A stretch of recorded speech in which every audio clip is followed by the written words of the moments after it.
ကျွန်တော်နာမည်ညီရေးပါကျွန်တော် ThitsaWorks ရဲ့ CEO ပါကျွန်တော်တို့ကုမ္ပဏီကတော့မြန်မာနိုင်ငံမှာရှိတဲ့လူတွေအကုန်လုံးငွေကြေးစနစ်တွေမှာပါဝင်သုံးစွဲလာနိုင်အောင်ဝန်ဆောင်မှုပေးနေတဲ့ကုမ္ပဏီဖြစ်ပါတယ်အခုဒီနေ့လုပ်တဲ့ပွဲရဲ့ရည်ရွယ်ချက်ကတော့ကျွန်တော်တို့ဒီကြီးလက်ဒေတာမှာနေနေတဲ့အမျိုးသမီးတွေကိုကျွန်တော်တို့ digital နဲ့ပတ်သက်ပြီးတော့ငွေကြေးနဲ့ပတ်သက်ပြီးတော့ဘယ်သူတို့ပေးတဲ့သင်တန်းဖြစ်ပါတယ်ဘက်ပေါင်းစုံကနေပြီးတော့သူတို့အတွက်ကိုထိရောက်နိုင်တယ်ပေါ့နော်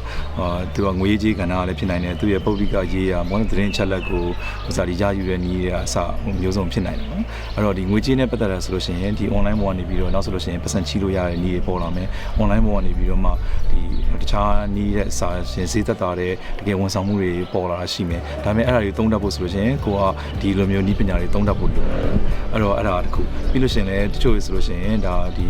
Facebook ကိုအဓိကထားပြီးတော့အဲ့ရနေပြီးအချက်လက်တွေကိုယူနေတာရှိတယ်ဒါပေမဲ့အဲ့လိုမျိုးချက်လက်ဆိုလို့ရှိရင်ဒီရတဲ့သတင်းတွေအကုန်လုံးကသတင်းမှန်လားသတင်းတူလားအဲ့ဒါကိုဘယ်လိုလုံးကြုံနဲ့သုံးရမလဲပေါ့နော်အဲ့ဒါတွေအကုန်လုံးကိုဒီလိုမျိုးသင်တန်းတွေကနေသူတို့အနေနဲ့ဘူးသူတာတွေအများကြီးရနိုင်တယ်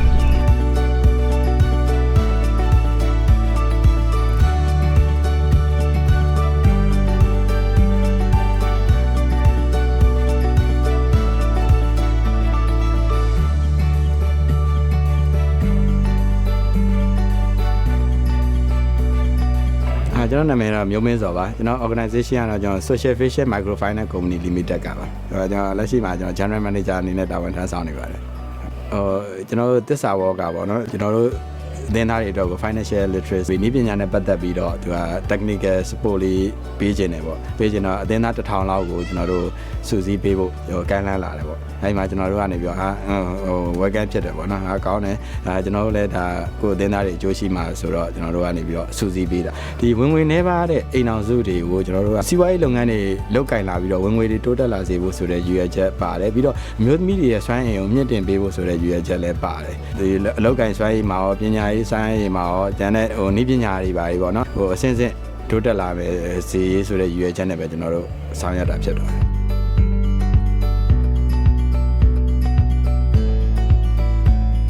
်ကျွန်မနာမည်ကတော့ဇွန်လင်းထွန်းလို့ခေါ်ပါတယ် ThitsaWorks မှာ product manager အနေနဲ့တာဝန်ယူထားပါတယ်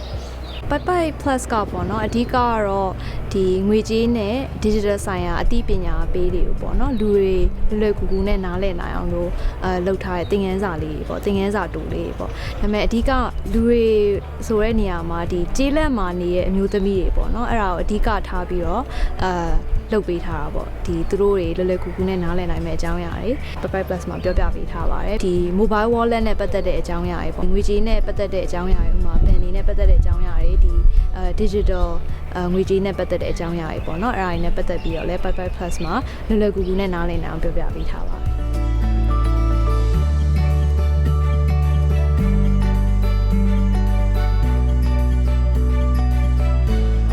်ပွဲကနေပြီးတော့တင်သွားတဲ့အတိုင်းဖုန်းထဲကနေပြီးတော့ငွေလဲငွေရှိလဲလုပ်လို့ရတယ်ပေါ့ဖုန်းရဲ့အကြောင်းဒီအားလုံးကိုတော့ရှင်းပြတယ်မကိုနကိုတော့ကဘာမှမသိခဲ့တာဆိုတော့ခုမှသိရတာဆိုတော့တဝေတဝါတော့ရှိတာပေါ့နော်နားမလဲတာတော့ရှိသေးတာပေါ့ဘာလို့လဲဆိုတော့ကိုကတစ်ခါမှအတွေ့အကြုံမရှိဘူးလေအခုမှဒီပိုက်ပိုက်ခွဲရှင်းပြတယ်သူတို့ကိုလည်းမိတ်ဆက်ပေးတယ်သူတို့ပြောတာတွေကိုလည်းအာရုံစိုက်ပြီးတော့နားထောင်တယ်နားထောင်တော့နည်းနည်းရတော့အသိပညာရတယ်ပေါ့နောက်ထပ်လည်းပိုက်ပိုက်ခွဲကိုဒီလိုမျိုးထပ်ပြီးတော့အသီးဝေးဒီတဲ့ဟွာဖြစ်အောင်ပြောပြရင်လည်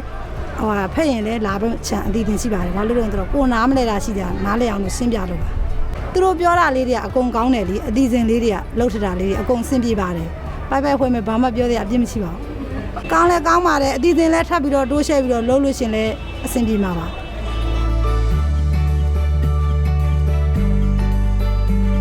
ကျတော့ဒီလိုမျိုးပွဲတွေလာဖိတ်လို့ရှင်ပေါ့နော်ကိုကတက်သိကျင်တာခုလည်းတက်အောင်လို့ဆိုပြီးတော့ကားကိုကိုယ့်ဘက်ကိုငားပြီးတော့ဘလောက်ကြပေးလိုက်မယ်ကားသမားဘလောက်တောင်းငါတို့လည်း9ယောက်စုပေးလိုက်မယ်ပေါ့အဲ့လိုလိုက်ခဲ့ကြသူမြင်လာလိုက်ခဲ့ကိုဒီဥစ္စာနားလည်းမှုရှိတယ်ပေါ့နော်ဘ ഹു တုဒရတယ်ပေါ့သူတို့မို့လို့ကိုဒီလိုလေးဖိတ်ခေါ်တာခုဖုံးတော့ပါတယ်ကိုကတော့ခုနပြောသူခေါ်မှပြောတတ်တယ်ခုဒါကြတော့အိမ်ကြရင်တော့လုတ်တယ်ပြီးတယ်ကိုင်းတော့ကိုင်းလိုက်ပေါ့သူများတွေကအဲ့လိုမျိုးဖုံးလာလို့ရှိရင်ကိုင်းတတ်တယ်ပြန်ပြီးတော့ကိုကဘယ်လိုတော့မလုတ်ရဲတာပေါ့ခေါ်လိုက်ရင်လွဲသွားမလားကိုဘလို့ပြောမလို့အဲ့လိုစိတ်ကူးတယ်ခုတော့ပါတယ်ပါလို့ရှိရင်အိမ်ရောက်ရင်တော့လုံမယ်ပေါ့တခါမှလည်းဖုန်းကမသုံးဘူးသေးဘူးလေရှိတော့ရှိရမကင်ဘူးပေါ့သားတွေသမီးတွေကင်တော့လေသူတို့ပတ်သက်သူပဲသူတို့ကလေအမေအင်တာနက်ထဲမှာဘာပါလာတာဒီမကြည့်လိုက်ပါအောင်အဲ့ဒါတော့ဟုတ်မဟုတ်ပါဘူးလေလကားဟိုပြောဒီပြောတယ်ပေါ့ကိုကအဲ့လိုကြီးတော့ပြောပြလိုက်တာပေါ့ ကျတဲ့ဟုတ်မှာအမေအဲ့ဒါဆိုရင်တော့တကယ်မှန်တာတော့ဒီ TV တွေကပဲမှန်နေပေါ့ဟိုကတော့ TV တွေကတော့နှခင်လဲကြည့်တယ်ညနေလဲကြည့်တယ်အချိန်ပြည့်အားတိုင်းကြည့်နေတာပေါ့လုံးပြန်လာလို့ချင်း TV သတင်းလေးပဲအားထားတယ်ဒီဖုန်းလိုင်းတွေကတော့မှားတယ်ပေါ့ဟိုအဲ့လိုပဲတွက်တာခုတော့ကိုဒီလိုမျိုးလေးလာတက်လဲရတာအားလဲအားရတယ်လို့အားကြောင့်မလို့ဝင်းလဲဝင်းစားတယ်တိတ်တိုင်းလိုက်ကြရဲလို့အားကြောင့်မလို့အနာအဖို့ဒီလိုလဲနောက်ကခေါ်ရင်လိုက်ခဲ့တော့လို့ငါကားကတိုက်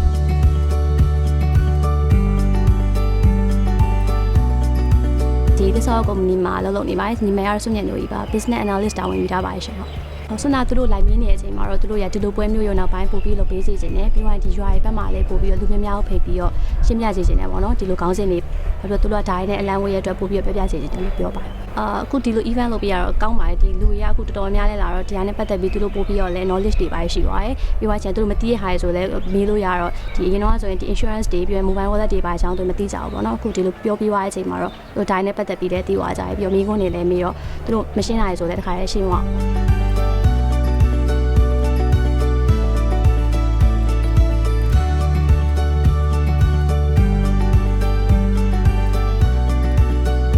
တချို့ဆိုလို့ရှိရင် mobile banking သုံးတာလည်းတော့နားမလည်ခဲ့ဘူးလေအခုစံတော်တော်များများသိလိမ့်မယ်တော့အမယုံကြည်လိုက်တယ်ဘာလို့ဆိုတော့ကြေးရွာပြည်သူလူထုကဒီဘက်တောင်သူလုပ်ငန်းနဲ့သူတို့ကအသက်မွေးနေဖြစ်တဲ့အတွက်ဒီဘက်ပိုင်းနဲ့နည်းနည်းဝေးတယ်သူတို့သားသမီးတွေနဲ့ပဲသူတို့အားကိုးပြီးလုပ်နေကြတယ်အခုဆိုလို့ရှိရင်ဘာပဲပြောပြောသူတို့ကိုယ်တိုင်တက်ရောက်လာတာဖြစ်တဲ့အတွက်တော့ဒီဘက်ကညီမလေးတို့ပေးတဲ့တင်နန်းနဲ့လေသူတို့တော်တော်များများဗဟုသုတလည်းရလိုက်မယ်လို့ရှိရင် mobile banking နဲ့ပတ်သက်တဲ့လုပ်ငန်းစဉ်လေးတွေကိုလည်းသူ့ဘက်ကနေသူတို့ကိုယ်တိုင်လေးကျွမ်းကျွမ်းကျင်ကျင်သုံးတတ်တဲ့အဆင့်ထိရောက်လိုက်မယ်လို့မှယုံကြည်ဘုသူတာသူတို့ဒီငွေထုတ်ရှိတာတွေအတွက်ရဲ့နောက်ကျမတို့တောတူတောင်းတာတွေဆိုနားမလဲတဲ့ဘုသူတာတွေအားလုံးကိုဘုသူတာပြည့်စုံနဲ့ပြောခဲ့ပါတယ်ဖုန်းတွေမသုံးတတ်တာတွေလည်းသုံးတတ်အောင်ဖြည့်ဆင်းပေးတဲ့အတွက်ကိုလည်းတင်ပေးတဲ့ဆမ်မောက်လည်းကျေးဇူးတင်ပါတယ်လို့ဒီလာပေးတဲ့တင်ပေးတဲ့ပိုက်ပိုက်ဖွဲ့ကကိုယ့်ရဲ့အကျိုးမယုံမှုကိုအကျိုးရှိအောင်လို့တင်ပေးတာမလို့ပိုက်ပိုက်ဖွဲ့ကိုလည်းမတွေ့ဘူးမမြင်ဘူးပဲမဲ့လို့ကိုယ့်ရဲ့စိတ်ရင်းစေတနာအပြည့်နဲ့မတိနားမလဲတဲ့တောတူတောင်သားတွေကိုပြောသည့်အတွက်ကျေးဇူးအများကြီးတင်ပါတယ်လို့မတုံးတတ်တဲ့ဖေးဖို့သမားတွေလည်းတုံးတက်အောင်ပြောပေးတာတွေနားမလဲလို့လူလင်ခံရမှကြောက်လို့ဒီစကားလေးကိုဒီဆရာမပြောလိုက်လို့ရှိရင်ကျမတို့တောတူတောင်သားတွေကကိုအချင်းချင်းနဲ့ဟဲ့ထိုးတော့ပိုက်ပိုက်ဖွဲ့ရမှာလိုက်တယ်ဒီလိုင်းလေးကိုဒီလိုလေးဖွင့်သုံးလို့ရှိရင်ဒီလူလင်ရမခံတော့ဘူးဒီလိုလေးခံလို့ရှိရင်ဒီမှားလေးကိုနှိပ်ပြီးတော့ပြန်ထုတ်ပေးလိုက်လို့ရှိရင်ကိုယ့်အတွက်အကျိုးရှိပါတယ်ဆိုတာပြန်ပြောပြလို့ရပါတယ်ဆိုဒီနေ့ဒီလို Wundwin မှာပေါ့နော်ဒီ Pite Pite Plus နဲ့ပတ်သက်ပေါ့နော်သင်ငန်းစာရိုးလာပို့ချပေးရဲအဲ့ဒီအတွက်ဆိုလို့ရှိရင်လည်းဒီလိုမျိုးလူတွေအများကြီးကိုတင်ပေးဖို့ကလည်းကိုယ့်အတွက်ဆိုရင်ပထမဦးဆုံးပဲပေါ့နော်အဲ့ကြတော့အရန်လဲစိတ်လှုပ်ရှားဖို့ကောင်းပါတယ်လူတွေအများကြီးနဲ့အဲ့လိုတွေ့ပြီးစကားပြောရတဲ့အတွက်လည်းဟိုကိုယ့်ရဲ့ research ဘိုင်းမှာလည်းပေါ့နော်အများကြီးအသုံးဝင်ပါတယ်ဘာလို့လဲဆိုတော့ဟိုကိုကကြတော့ဒီလိုမျိုးကြားဘူးနာဝါရှိတဲ့ဟာတွေနဲ့ပဲ research လုပ်ရတာလေဒီလိုမျိုးလူတွေနဲ့တွေ့ပြီးတကယ်တမ်းစကားပြောကြည့်တဲ့အခါမှာသူတို့ရဲ့တကယ်လိုအပ်ချက်တွေကဘာလဲပေါ့နော်အဲ့ဒါတွေကိုသိခွင့်ရတဲ့အတွက်လည်းအရန်စိတ်လှုပ်ရှားဖို့ကောင်းတယ်လို့ထင်ပါတယ်ပေါ့နော်နောက်ပိုင်းကြားလို့ရှိရင်လည်းဒီလိုမျိုးဟာနဲ့ပတ်သက်တယ်ပေါ့နော်ဒီလိုအသိပညာပေးဟာတွေကို online မှာလည်းမကပဲ offline မှာလည်းပေါ့နော် offline မှာလည်းဘယ်လိုလုပ်လို့ရရဲဆိုတာကိုအများကြီး lesson learn ရပါတယ်ပေါ့နော်ပြီးတော့နောက်တစ်ခုကကြတော့ online နဲ့ offline ရဲ့behavior difference တွေပေါ့ဥပမာ online မှာဆိုရင်เนาะလူတွေကဒီလောက်တိုင်းထားသိကြတယ်ဒါပေမဲ့ offline ဒီလိုမျိုးလာတဲ့အခါကျကျေးလက်နေပြည်သူတွေကြတော့ဘယ်လောက်တိုင်းထားသိတယ်ပေါ့เนาะ literacy level တွေကွာတာတွေနောက်သူတို့ရဲ့အသိပညာပိုင်းဆိုင်ရာဒီငွေကြေးနဲ့ပတ်သက်တဲ့အကြောင်းအရာ digital နဲ့ပတ်သက်တဲ့အကြောင်းအရာတွေနားလည်တဲ့ဟာတွေကွာခြားပုံတွေပေါ့เนาะအဲ့ဒါတွေကို compare လုပ်လို့ရတဲ့အတွက်လည်းအရန်ကိုဒီနေ့ပွဲကအရန်ကိုအကျိုးရှိရလို့ထင်ပါတယ်ကျမနာမည်ကတော့ခင်စွေသင်းမှာ social business service မှာ assistant brand manager mobile banking နဲ့ပတ်သက်ပြီးတော့ဆိုလို့ရှိရင်သူတို့မှာဆိုရင်အစကနေဦးတော့ကတော့ဘာမှသိထားမရှိဘူးလေဒီ mobile banking နဲ့ငွေလွှဲငွေထုတ်တဲ့အချိန်မှာဘယ်လို password လေးတွေဘယ်လိုထားရတယ်သွားပြီးတော့လွှဲတဲ့သူအနေနဲ့ဆိုရင်လည်း message ရောက်ပြီးမှပြန်ရမယ်ဆိုတဲ့အတီမျိုးလေးတွေသူတို့ရပါတယ်ဗောနော်အရင်ကနဦးတော့ဆိုဒါမျိုးတွေသူတို့လုံးဝသုံးခဲ့ဘူးတာမရှိတဲ့အတွက်သူတို့မှမသိဘူးမသိနိုင်ဘူးအခုဆိုတော့ဒီကလာပြီးတဲ့တင်တန်းလေးကြောင့်မလို့သူတို့ဒါဆိုလို့ရှိရင်ဒီလိုမျိုးလေးတွေရှိတယ်ဆိုပြီးတော့သူတို့မှအတီတော့ပေါ့နော်တိုးသွားနိုင်တယ်ပေါ့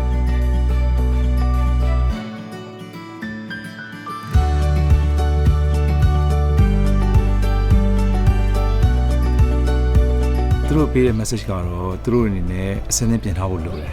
ဘာဖြစ်လို့ဆိုတဲ့အခါကျတော့ကျွန်တော်မြန်မာနိုင်ငံမှာတကယ်ကြီးမားတဲ့တကယ် digital နဲ့ပတ်သက်ပြီးတော့ငွေကြေးနဲ့ပတ်သက်ပြီးတော့အပြောင်းလဲလာတော့မယ်အဲ့ဒါတွေကိုသူတို့အကောင်းဆုံးအသုံးချနိုင်ဖို့ကသူတို့ကဒီဥစ္စာအစနစ်ပြင်ထားဖို့လိုတယ် digital နည်းတွေကိုသုံးတတ်ဖို့လိုတယ်နည်းပညာနည်းနဲ့ငွေကြေးကဏ္ဍတွေမှာဘယ်လိုလုပ်ရမလဲဆိုတာကိုသူတို့သိထားဖို့လိုတယ်ဒီလိုမျိုး digital တွေဥစ္စာနည်းပညာတွေတိုးတက်လာတဲ့ဟာကိုကြိုးဆိုစေခြင်းနဲ့အဲ့ဒါမျိုးတွေကိုဥစ္စာဒီစပြီးတော့သုံးစေခြင်းတယ်ပေါ့နော်အဲ့ဒါမှကိုရင်တော့လုံးဝမမျှော်လင့်ထားတဲ့တကယ်အခွင့်အလမ်းတွေပေါ်လာတဲ့ဟာကိုသုံးချလို့ရမယ်အဲ့တော့အဲ့လိုမျိုးဟာတွေကိုလုံးချိုက်အပြင်သူတို့တွေနဲ့သူတွေဘဝတွေအများကြီးတိုးတက်ဖို့ဖြစ်နိုင်တယ်ဒီသုံးတက်တော့မှအဲ့ဒါကိုတကယ်ကောင်းကောင်းသုံးချလို့ရမယ်ဘက်ကိုလည်းအောင်မြင်ပါသေးလို့ဆုတောင်းပေးပါတယ်ဒီတဲ့လေတင်နန်းနေပူချပေးနိုင်ပါသေးလို့ဆုတောင်းပေးပါတယ်ဘက်ကိုအများကြီးကြိုးစားပါတယ်နောက်ကူလည်းဘောနော်ဒီလိုကြီးတဲ့ဒီတောလက်တလေးဘောနော်ကြီးရွာတွေဘောနော်ကိုမသိတဲ့ဟာတွေကိုအခုလိုရှင်းပြပေးတာကိုကျေးဇူးလည်းတင်တယ်ဟိုလိုက်လဲကြိုးစားပါတယ်ဘောနော်ဘိုက်ကိုလိုက်လဲကြိုးစားပါတယ်ဒီတက်မကလည်းတိုးတက်ပါသည်အများကြီးတဲ့ကျေးဇူးတင်ပါတယ်တော်များမေ